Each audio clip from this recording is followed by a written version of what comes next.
നോമ്പുകാലത്തിന്റെ 8ാമത്തെ ദിവസത്തിലേക്ക് നമ്മൾ പ്രവേശിക്കുകയാണ്. അമലോത്ഭവ തിരുനാൾ കൂടി ആയതുകൊണ്ട് ഇന്നത്തെ ദിവസത്തിന് ഒരല്പം പ്രത്യേകതയുണ്ട് കേട്ടോ. കാരണം അമലോത്ഭവ എന്നാൽ കറയില്ലാത്തവൾ എന്നാണ് അർത്ഥം.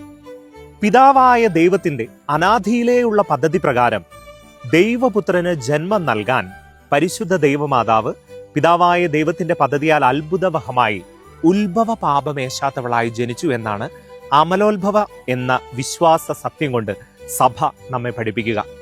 ഈ അമലോത്ഭവ തിരുനാൾ ഈ നോമ്പ് കാലത്തിൽ നമ്മെ ക്ഷണിക്കുന്നത് ഈശോയ്ക്ക് ജനിക്കാൻ പാപമേശാത്ത ഒരു ഉദരം തീർക്കാൻ പിതാവായ ദൈവം എത്രമാത്രം ശ്രദ്ധിച്ചുവോ അതുപോലെ തന്നെ നമ്മുടെ ജീവിതത്തിൽ വിശുദ്ധിയുള്ള ഒരു ഹൃദയവും വിശുദ്ധിയുള്ള ഒരു ശരീരവും വിശുദ്ധിയുള്ള ഒരു ജീവിതവും ഉള്ളപ്പോഴാണ് നമ്മുടെ ഹൃദയത്തിലും ഉണ്ണി ഈശോ വന്ന് പിറക്കുക. നമുക്ക് ആത്മാർത്ഥമായി പരിശ്രമിക്കാം കൂടുതൽ വിശുദ്ധിയോടെ ജീവിക്കാൻ, ഹൃദയത്തിൽ പുൽക്കൂട് നിർമ്മിക്കാൻ.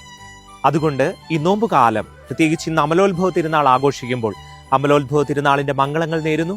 പരിശുദ്ധ അമ്മയെ പോലെ, അമ്മ ഉദരത്തിൽ ഈശോയെ സംവഹിച്ചതുപോലെ നമുക്ക് ഹൃദയത്തിൽ ഈശോയെ സംവഹിക്കാൻ തക്കവിധം വിശുദ്ധിയുള്ളവരായി തീരാം.